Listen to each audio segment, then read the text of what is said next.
E nosso estudo de hoje está na segunda carta aos Coríntios, capítulo 5, versículo 6. Não sabeis que um pouco de fermento leveda a massa toda? Emmanuel comenta na lição 161 do livro Fonte Viva, no esforço comum. Não nos esqueçamos de que nossos pensamentos, palavras, atitudes e ações constituem moldes mentais para os que nos acompanham. Cada dia, por nossa vez, sofremos a influência alheia na construção do próprio destino. E como recebemos conforme atraímos e colhemos segundo plantamos, é imprescindível saibamos fornecer o melhor de nós a fim de que os outros nos proporcionem o melhor de si mesmo. Todos os teus pensamentos atuam nas mentes que te rodeiam. Todas as tuas palavras gerarão impulsos nos que te ouvem. Todas as tuas frases escritas gerarão imagens nos que te leem. Todos os seus atos são modelos vivos influenciando os que te cercam. Por mais que te procures isolar, serás sempre uma peça viva na máquina da existência. As rodas que pousam no chão garantem o conforto e a segurança do carro. Somos uma equipe de trabalhadores agindo em perfeita interdependência. Da qualidade do nosso esforço nasce o êxito ou surge o fracasso do conjunto. Nossa vida em qualquer setor de luta é uma grande oficina de moldagem. Escravizar-nos-emos ao cativeiro da sombra ou libertar-nos-emos para a glória da luz, de conformidade com os moldes vivos que as nossas diretrizes e ações estabelecem. Lembremos-nos da retidão e da nobreza nos mais obscuros gestos. Recordemos a lição do Evangelho, um pouco de fermento leveda a massa toda. Façamos do próprio caminho abençoado manancial de trabalho e fraternidade, auxílio e esperança, a fim de que o nosso hoje laborioso se converta para nós em divino amanhã. Bem, um pouco de fermento leveda a massa toda. A gente tem notícia, para a gente poder começar a entender o que está escrito aqui, de pessoas que deixaram obras escritas, ou através de poesia, ou através de música, e que, palavra delas, fariam de tudo para voltar aqui no mundo e rasgar, jogar fora tudo que deixaram escrito, porque o que deixaram escrito, mesmo que estivessem expressando um determinado momento, uma determinada emoção, numa fase histórica, não deixaram boas influências para as pessoas. Então, depois que ele começou a ver que por ter deixado escrito e por ter o acesso ao público, muita gente leu e muita gente se inspirou naquilo ali para cometer atos criminosos, atos equivocados, a pessoa ficou carregada de muito arrependimento. Isso está escrito. Ele até no final aqui do nosso estudo de hoje, ele fala aqui pra gente, né? Ele fala que as minhas frases escritas gerarão imagens naqueles que leem, né? Os meus atos são modelos vivos. Porém, o que a gente aqui ainda, nesse mundo que a gente vive, ainda não tem a noção ainda exata, e muitos ainda não conseguiram nem despertar para isso, é o poder que o nosso pensamento tem. Porque exercícios de pensamento são, mas para a gente ter uma noção da força que o nosso pensamento tem, os espíritos dizem para a gente que a comunicação principal lá do outro lado é através do pensamento. E que a gente fica recebendo centenas, milhares de pensamentos diários que não são nossos. A gente não tem que ficar preocupado com os pensamentos que a gente recebe, a gente tem que se preocupar com aqueles que agradam e que a gente abraça, se eles são realmente direcionados para um fim útil ou não. Mas a força do pensamento, nós temos os companheiros, por exemplo, Rosa Cruzes, que trabalham essa ideia, faz até exercício de pensamento, e é um exercício que cada um pode fazer com facilidade.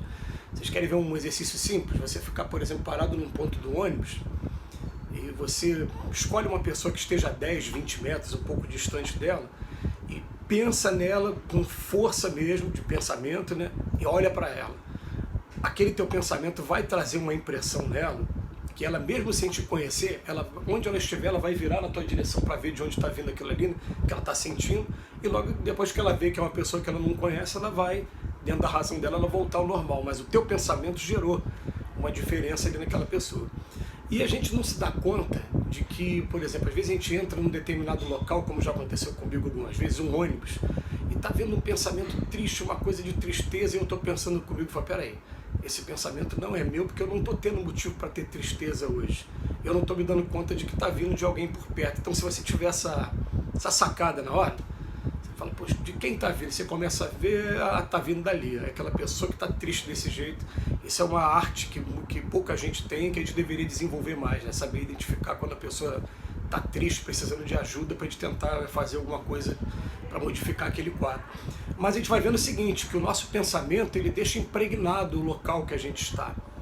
Né? E o nosso pensamento tem muito mais força do que a gente imagina. Então, se a pessoa está hoje, principalmente nesse período ainda de pandemia, com medo, com esse sentimento de destruição, apavorado, esse pensamento ele está ali, ó, no ar e influenciando todos que estão ao nosso redor. Eles são aqui o fermento, segundo Paulo de Tarso, mas na interpretação aqui mais particular do Emmanuel. Ele fala pra gente, ó, todos os teus pensamentos atuam nas mentes daqueles que te rodeiam. Atuam. Se ele vai aceitar o meu pensamento ou não é outra coisa, mas que vai chegar para ele, chega. Tá? Todas as tuas palavras gerarão impulsos nos que te ouvem também. As palavras principalmente. A palavra a gente sabe, né, que é como se fosse jogar aquele montão de papel picado do alto de um morro. Você não vai conseguir pegar nunca mais. A palavra que já foi dita, um abraço. Né? Por isso que tem que tomar cuidado com o que sai pela boca do que está cheio o coração. Já dizia Jesus pra gente. Né? Então ele vem dizer pra gente que as frases escritas vão ter uma imagem maior, meus atos, então, meus exemplos, só para ter uma noção, né? Um exemplo vale mais do que 1000 palavras. Então ele vem chamar a nossa atenção para dizer pra gente, nós somos uma equipe de trabalhadores agindo em perfeita interdependência. A gente tem que desenvolver a independência, tudo bem. Mas a gente está numa interdependência, a gente está aqui, todos ligados, é como se fossem plugs, se a gente pudesse ver o mundo espiritual, né? Os pensamentos que estão indo de um para o outro, que a psicologia chamou de inconsciente coletivo, ou simplesmente de inconsciente quando está vindo uma coisa mais particular, né? Dependendo do público ou do privado. Então ele vem botar para a gente, da nossa qualidade de esforço nasce o êxito ou surge o fracasso. E deixa uma frase aqui pra gente, é o livre-arbítrio de cada um. Ou a gente vai ficar escravo ao cativeiro da sombra, ou vai libertar para a glória da luz. Por isso que em lição é muito recente, agora, há poucos dias, ele vinha falando sobre isso, ele falando que a gente tem que tomar muito cuidado com esses ataques das trevas que vem trazer pra gente desânimo, vem trazer pra gente aquela coisa de você não confiar em ninguém, achar que todo mundo está errado, que o mundo está errado, que o ser humano é falido, que a instituição da família é falida. Vem trazer isso tudo para a gente, porque é na intenção de deixar a gente cada vez mais isolado para daqui a pouco começar a implantar as ideias, até mesmo de autodestruição, como acontece muitas das vezes. E ele vem dizer para a gente, lembremos-nos da retidão e da nobreza nos mais obscuros gestos, nos mais pequeninos gestos. Recordemos a lição do Evangelho, que é um pouco de fermento. É uma coisa interessante que o magnetismo, por exemplo, que a gente tem, ele é uma coisa neutra. Se eu descobrir que eu tenho um magnetismo maior do que as outras pessoas, do que o comum, eu tenho que tomar muito cuidado com o meu magnetismo, porque da mesma maneira que eu posso influenciar as pessoas para coisas boas, eu também posso estar influenciando para coisa ruim, e depois eu carrego comigo a responsabilidade de ter levado as pessoas para caminhos que são complicados. Então, ele bota aqui, façamos do próprio caminho abençoado manancial de trabalho e fraternidade. É a melhor maneira da gente viver aqui na Terra, né? A gente está ocupando a nossa mente o tempo todo com trabalho e procurando o tempo todo estar olhando para as pessoas ao nosso redor, mesmo que num primeiro momento, como acontece normalmente, a gente vai se identificar com aqueles que mais passam necessidade, né? Principalmente a gente que... eu sou daqui da Baixada Fluminense, aqui no Rio de Janeiro, e sou filho de cearense com mineiro. Então vai ser muito mais fácil para mim eu poder estar focando, sintonizando aquela pessoa que está passando dificuldade financeira, aquela pessoa que veio do Nordeste, que é um filho do êxodo rural, assim como eu sou também, que minha família veio toda embora por causa do êxodo mesmo, por causa da seca lá do Nordeste.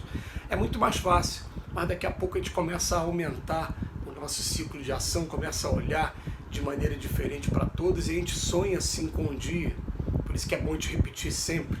A gente sonha que um dia que a gente vai ter um olhar que a mãe tem para o filho com todo e qualquer ser humano aqui na face da Terra. Independente de que seja, qual é a origem dele, sexo, cor, credo, religião, qualquer coisa, né?